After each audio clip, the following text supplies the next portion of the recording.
Welcome, folks, for the Shorebird Beach Ambassador Volunteer Training, the virtual training. This is the part one, and then there should be a part two on-site training. This will be led by myself, Jennifer Cox, Supervisory Park Ranger at Gateway National Recreation Area in the Sandy Hook Unit for the Interpretation and Education Division. I will be handing this off in a little while to Park Ranger Steve Schiffer, and then he will pass it along to our CVA, the Community Volunteer Ambassador Intern, Lloyd Crawford. Right now, we'll be sharing information with you about the National Park Service and then specifically about this park, Gateway National Recreation Area, Sandy Hook, New Jersey. And then we're also going to be sharing with you information about the piping plover, how to identify the piping plover, the ecology of the piping plover, and some of the threats that are impacting the piping plover here at Sandy Hook.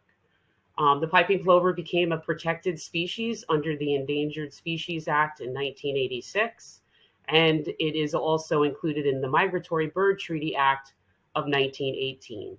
Both of these laws ensure the sustainability of the piping plover species across the United States.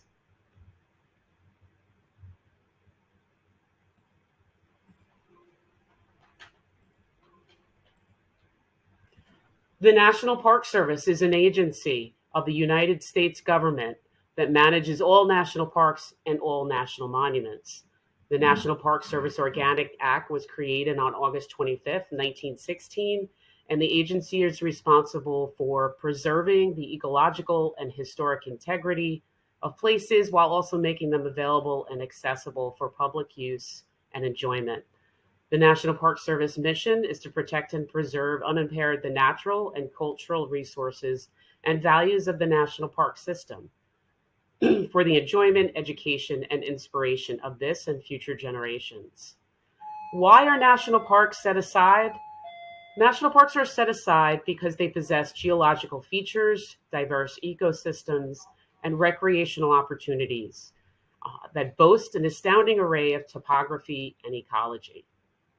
The National Park Service cares for 423 park units, as well as more than 150 related areas and numerous programs that assist in conserving the nation's natural and cultural heritage for the benefit of current and future generations. The National Park Service protects iconic wilderness areas like Yellowstone National Park. Our first national park entered into the park system in 1872.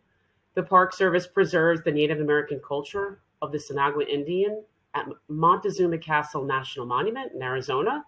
We also tell stories of things that we're not so proud of, like the Japanese internment camps of World War II at Manzanar National Historic Site in California.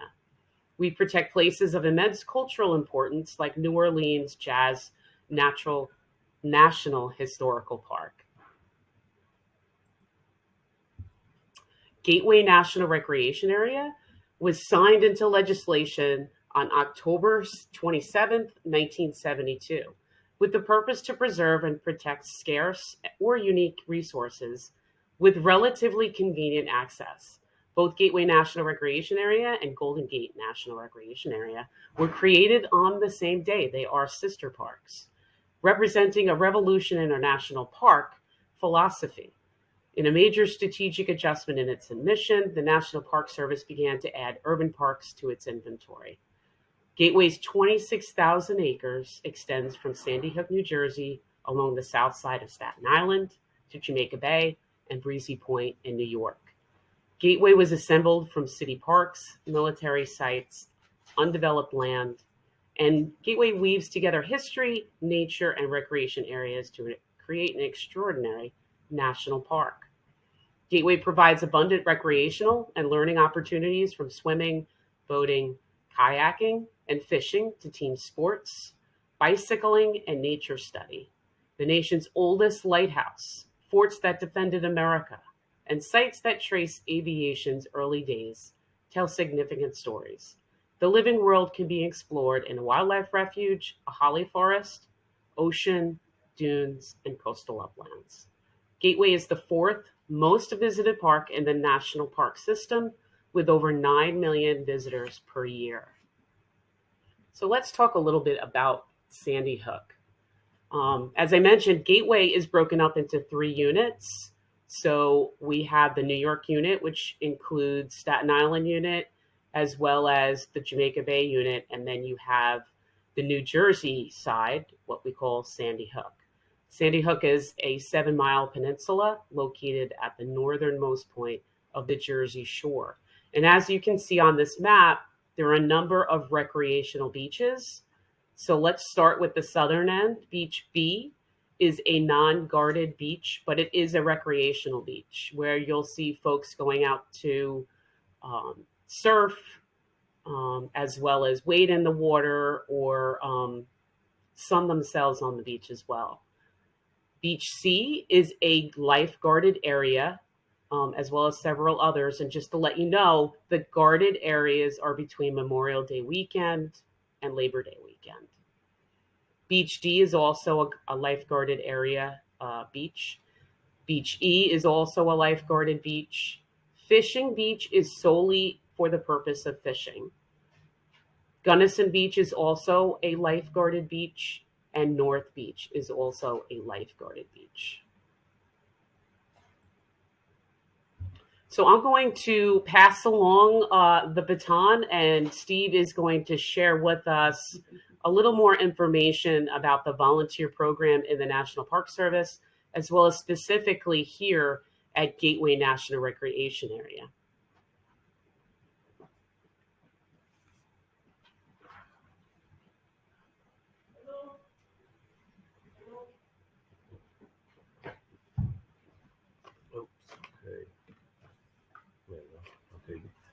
Good afternoon. My name is Ranger Steve Schiffer, and I work in the Interpretation Division with my supervisor behind me, Jennifer Cox. I'm also the volunteer coordinator for the Sandy Hook unit. So what I'm going to go over with you is some aspects of being a volunteer, but of course the importance of who helps to protect the natural and cultural resources in the National Park Service. So there are about 20,000 National Park Service employees. We can't do it alone. So with the help of over 260,000 volunteers that contribute over 6 million hours every year, that's throughout the National Park System, they perform many different jobs to help us protect the parks. These volunteers give us their most precious resource, and that's their time.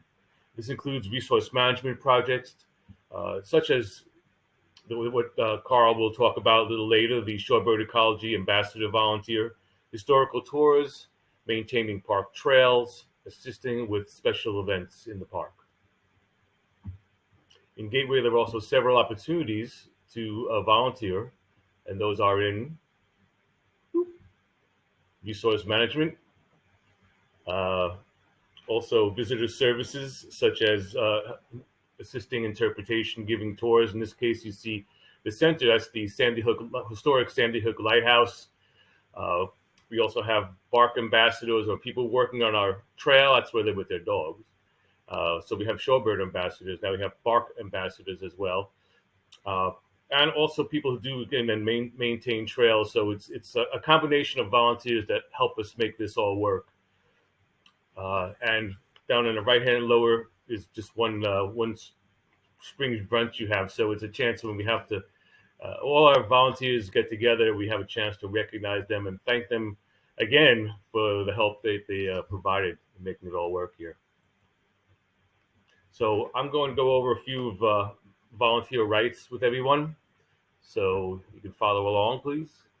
Volunteers have a right to a safe work environment, to receive the same fair use personnel practices as paid staff, have their time used effectively, receive clear and non-conflicting guidance and direction, be kept informed of activities pertaining to their assignments, not undertake assignments they do not wish to. Remember, you're a volunteer. Receive appropriate orientation, training, and supervision. Be assigned jobs that are worthwhile and challenging. Be made aware of the overall operations of the park and have opportunities for growth.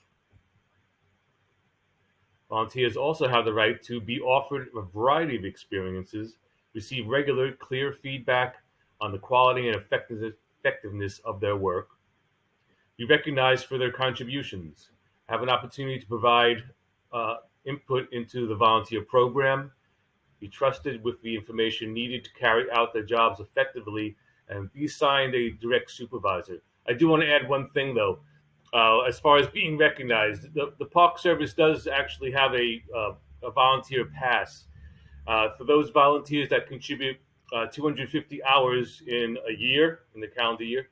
A year when they volunteer. They would be getting a pass, and this would enable them to waive any kind of entrance fees. So, into national parks, they charge entrance fees. So, it's for many people who are looking to do a lot of traveling, this is very beneficial to them. So, again, that's 250 hours. Okay, so equal employment opportunity. I'm going to go through these one at a time. So volunteers are considered employee equivalent. Section 504 prohibits discrimination based on disability in any federally conducted program. Executive Order 13160 bars discrimination based on race, sex, color, national origin, disability, religion, sexual orientation, and status as a parent in federally conducted programs. The equal employment opportunity. Any volunteer who believes that they have been discriminated against has the right to file a complaint with the park's equal employment opportunity representative.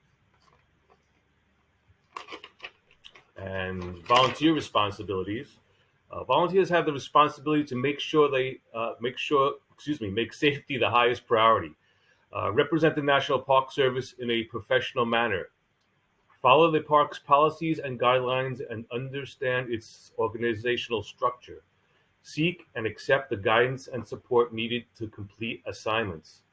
Work as a team with paid staff and respect mutual roles. That's also expected from National Park Service employees as well in regards to volunteers.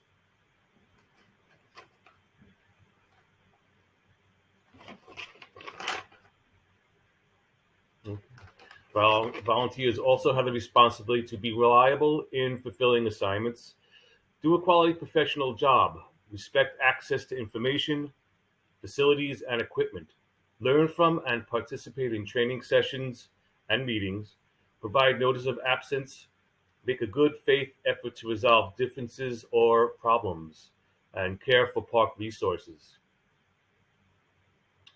Safety on the job.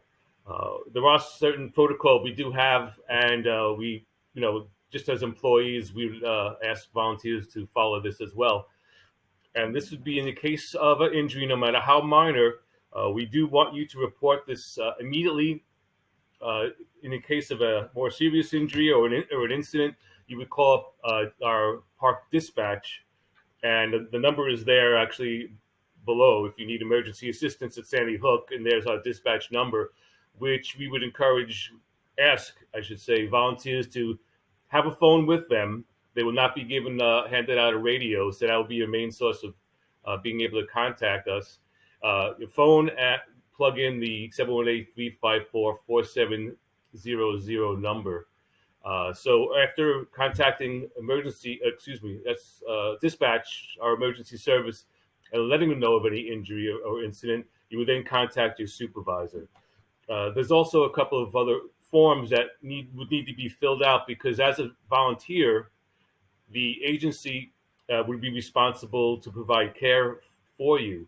So it's called a CA1, a CA2, but these are forms that you would fill out, and they would be able to allow you to receive care, whether it would be a doctor or perhaps a hospital, but any way you do go for care. So those are kind of some necessary paperwork that would also have to be done.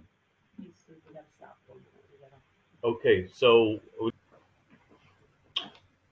well, welcome back to the second portion of the Shorebird Ecology volunteer training. I just wanted to continue on with safety and on-the-job injuries. So it's important to know that you will be provided with the proper personal protective equipment, or PPE, and the training for the use of any tools that you will be using while working as a volunteer on the project. And later on, Lloyd will be discussing some of those tools as far as working out in the field in the string line, and symbolic fences, the post hole digger, and the pounder.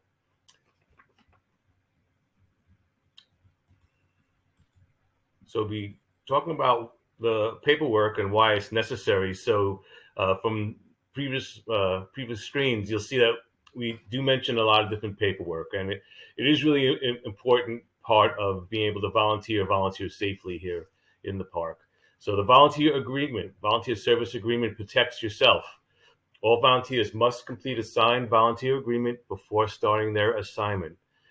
Okay, this is a very important piece of paper because if you should happen to be an event or some incident or injury in your capacity as a volunteer in Sandy Hook, it's important to have this. This is now how the National Park Service will be able to process and go ahead taking care of your treatment. Okay, so we are all looking forward to meeting you in person. For questions, you can email Lloyd Crawford, partner nps.gov, myself, Steve _ I might have left out an underscore for Lloyd in between Lloyd and Crawford, but Steve _ Schiffer at nps.gov, Jennifer _ Cox, COX, at nps.gov. We have a central phone number that is really the best way that you can get into contact with us, to us. As you call the visitor center number, that's the 732-872-5970 number. So for the next portion, continuing on, I'm going to turn over to this program to Jennifer Cox. Hi, folks. I'm back. And now we are going to talk about the big star of the show, the piping plover. What I'd like everyone to do is, in the email that I'm going to be sending out to everyone, there will be a video that will go into detail about the piping plover. It's about an 11-minute video. And it is going to talk about and review how to identify piping plovers, their behavior, park management strategies that we use here in the park to protect the species, and how education and visitor engagement is the best tool to use to teach visitors about piping plover survival. And so the video is going to go into some of the things that the piping plovers have to contend with on a regular basis, and that's really bad weather, storms, as well as natural predators, and some of the negative human behavior that takes place here in the park on the beaches that affect the piping plover's survival, like kite flying or walking your dogs on the beach. So it will go into detail and share with folks some of the better strategies that we can do, or the way that we can behave on the beach so that the piping plovers have a better chance of surviving through the season, as well as having their chicks hatched and fledged and have another generation out there of piping plover. So I'd like to first talk with everyone about the Shorebird Ecology Ambassador Program. It's actually began in New York City in the Jamaica Bay unit. And the organization is called the New York City Plover Project. And this organization is led by an individual by the name of Chris Alieri. He's the founder of the organization. It's a nonprofit, and they partner with the National Park Service. And again, Chris created the organization in, I think, March 2021, because of what he was seeing on the beaches and some of the behaviors that he was seeing out on the beach. And he wanted to make a difference. So he started this organization. He's recruiting volunteers. And they also had their virtual program a couple of weeks ago on Zoom, and we're mirroring the same project here at the Sandy Hook unit. And so what we're trying to do is recruit volunteers, train volunteers, and educate the public about the piping plover and why it's so important to protect the species. And because of the protection of this species, we're also protecting all the other shorebirds that come to use Sandy Hook Beach. So unfortunately, we will not have the volunteer here on this webinar to share with you some of the things that she took out into the field. But I did want to share some of the pictures that she shared with us and the things that she uses out in the field. She goes out with a clipboard and an observation sheet.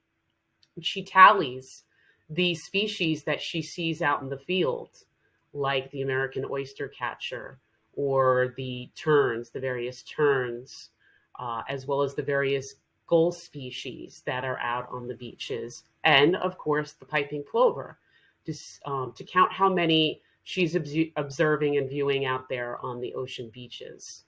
And then, of course, sharing any kind of notes that might be helpful to us, to let us know how we might deal with something in a specific location, or maybe we need a better sign up to let people know, which way to go when it comes to entering the beach, and some of the rules and regulations that are important to share with our visitors. And so she also makes sure that the pen is attached to the clipboard, so it prevents her from losing the tools that she needs so vitally out in the field. She also brings out a sheet. It's a color sheet of the various shorebird species that folks will be viewing on the beach or hearing on the beach as well, because some of them can get rather loud, like the American oyster catcher. And honestly, it's amazing with the piping plovers how small they are and how well equipped they are at blending in with the outside environment. They're a sandy colored species. And so you would never know on that bottom right picture that there's actually a piping plover that's walking in the tracks, what was left behind by a motor vehicle on the beach. So that's why really, really important for us to let folks know that be careful where you're stepping. You never know if you're going to be stepping on a scrape or, otherwise known as a nest, where you'd find a clutch of eggs that were laid by the piping plover or any other shorebird species that uses Sandy Hook beaches. And then she also brings out cards, informational cards, as well as some props like the replica eggs that you see in that middle picture. And then she gives out tchotchke items like stickers, tattoos, to sort of spread the word with folks that are very young all the way, to our senior groups that come out to the beaches and utilize the beaches and take advantage of the beaches. So it doesn't matter how old you are. We could teach, or anybody can learn about the piping plover and understand the species and how to identify the species as well. So what I'd like to do now is I'm going to pass it over to our conservation volunteer ambassador, Lloyd Crawford. He is here at the Sandy Hook unit of Gateway for 1 year. He started in February 2022, and he will be here until January 2023, and he's solely working on the Shorebird Ambassador Volunteer Program here at Sandy Hook, New Jersey.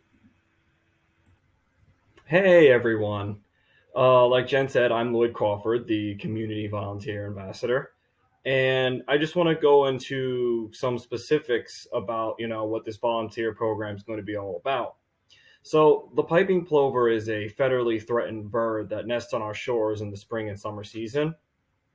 The population was nearly wiped out by a multitude of factors, but the increase in human activity on our beaches is one of the biggest reasons as to why the plovers are becoming endangered. Though, fortunately, through the conservation efforts of Gateway staff and volunteers, the numbers of the plover have increased in 2021 with Sandy Hook accounting for 34% of of New Jersey's 137 successful breeding pairs. So, with those numbers in mind, we want to continue those efforts to ensure that the population keeps increasing in 2022 and beyond.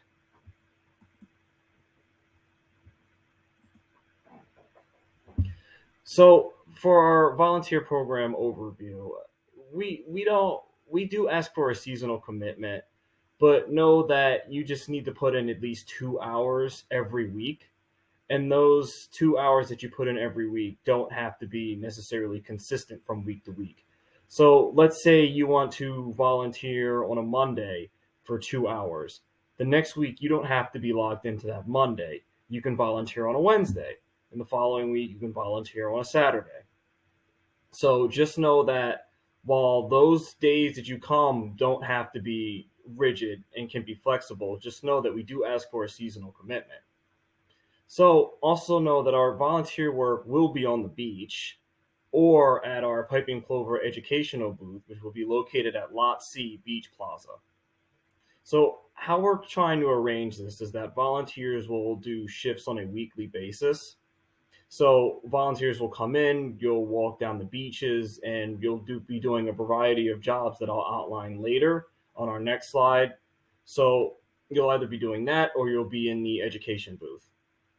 So the program generally starts in early April when the weather starts to get warmer. And then by mid-May, we're really, off the ground and running. And into June and July, which is our most important months that we have here at Sandy Hook, to kind of enforce the idea of protecting the piping plover. But afterwards, beach volunteering will wind down in August through Labor Day weekend around September 3rd, 4th, or 5th.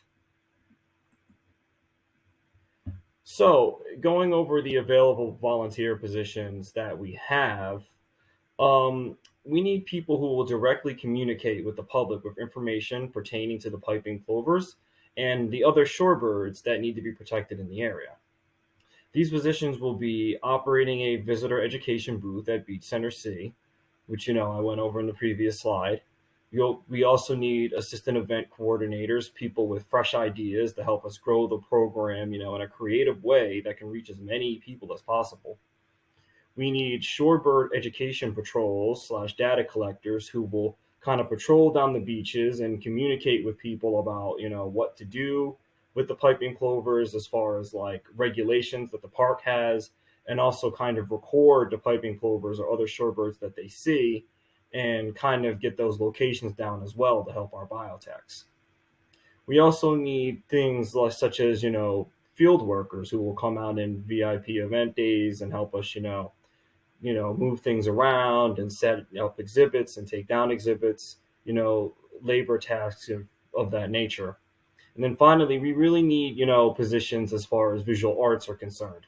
Photographers, graphic designers, and social media contributors who will really highlight this project and build it up so that people can see it at its absolute best. So here's some things that we're going to be providing you when you go out into the field. We have things like activity booklets for curious kids who might be interested in the program. We have binoculars so that, you'll have an easier time spotting different shorebirds to get those tallies down. We have identification booklets so that you can be sure of what you're looking at. And we especially have first aid kits in case anything happens on the beach that needs to be taken care of.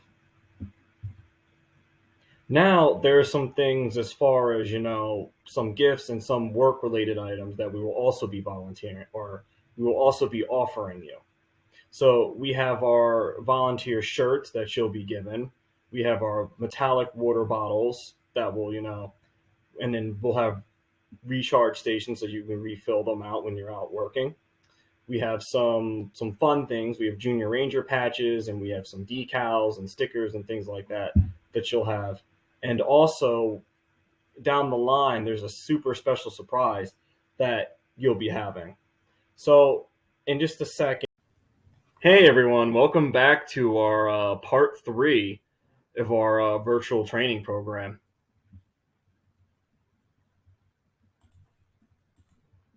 So, right here, I know Jen had gone over a picture that one of the volunteers had about the volunteer observation sheets. But here we have one repurposed for Sandy Hook. So at the top, you'll see the date, shift time, location, and the dispatch phone number, which is very important. Always make sure you have that on you in case something happens. We have our shorebird sightings section, so you can see all the different shorebirds that we're looking to record and maintain the numbers of. And then most important, we have the notes and the feedback section, just so that we as your supervisors can have a better understanding of how to make this program as great as it can possibly be for you and for the public out there.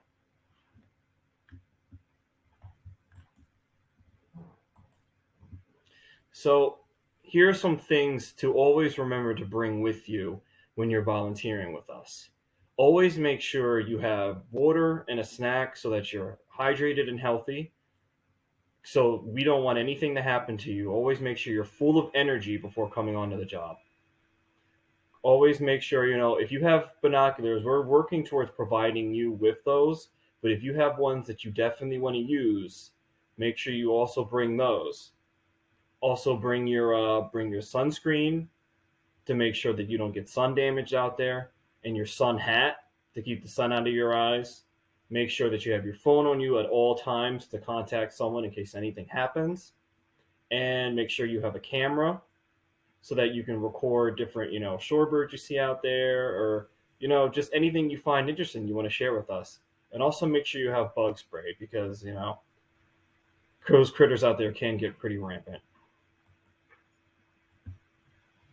So for our upcoming events, actually, our symbolic fencing installation dates on the 19th and 20th have passed, but we do still have our in-person training to look forward to on Sunday, April 10th at 1 p.m.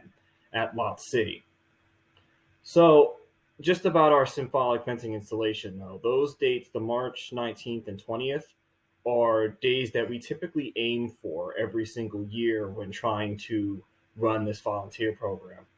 So even though they're done for the year 2022, around this time in 2023, we'll be looking to set up a similar program on those days. So look forward to that too if you're interested.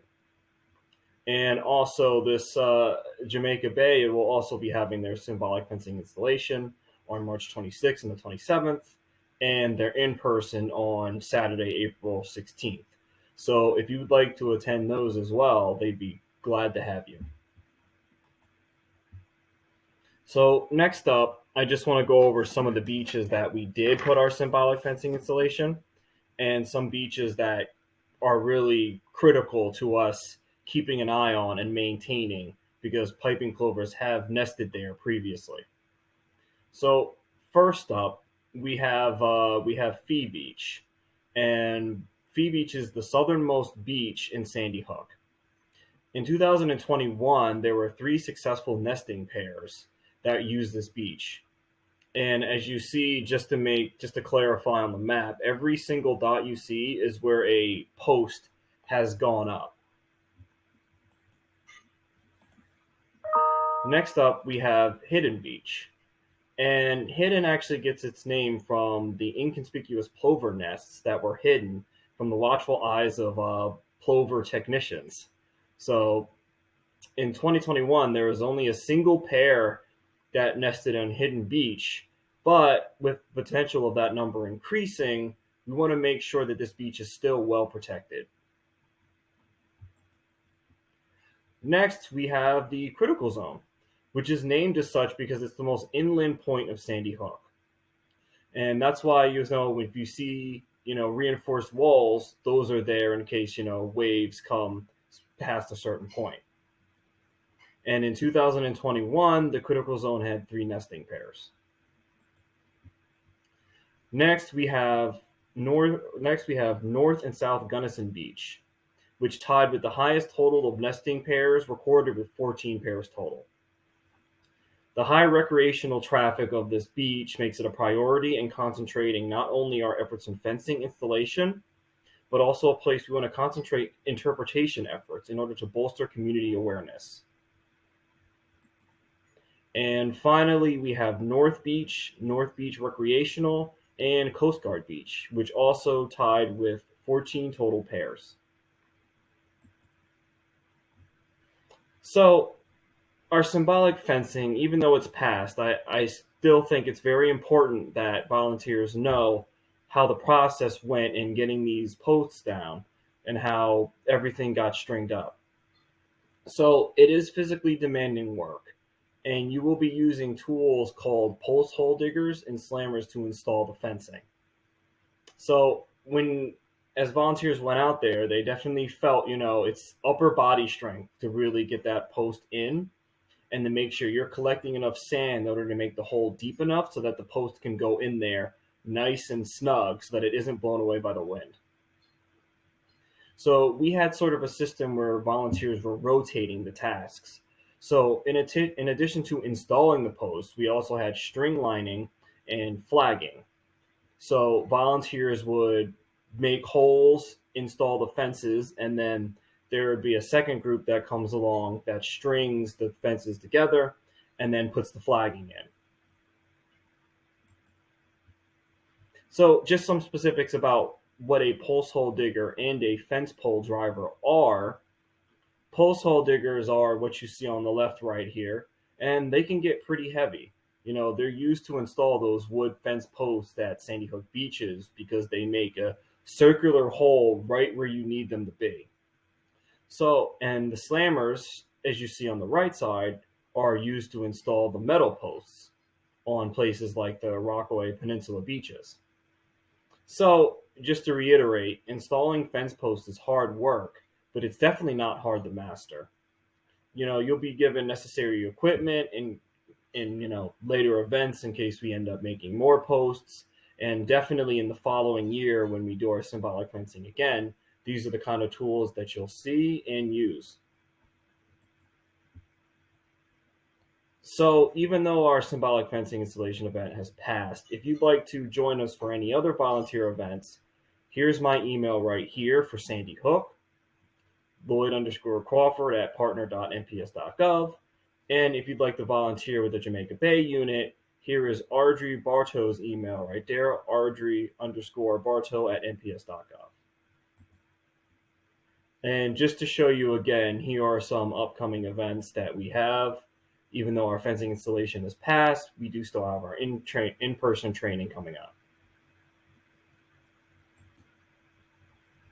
So just to conclude, our role as interpreters, from a quote from Freeman Tilden himself: through interpretation, understanding; through understanding, appreciation; and through appreciation, protection.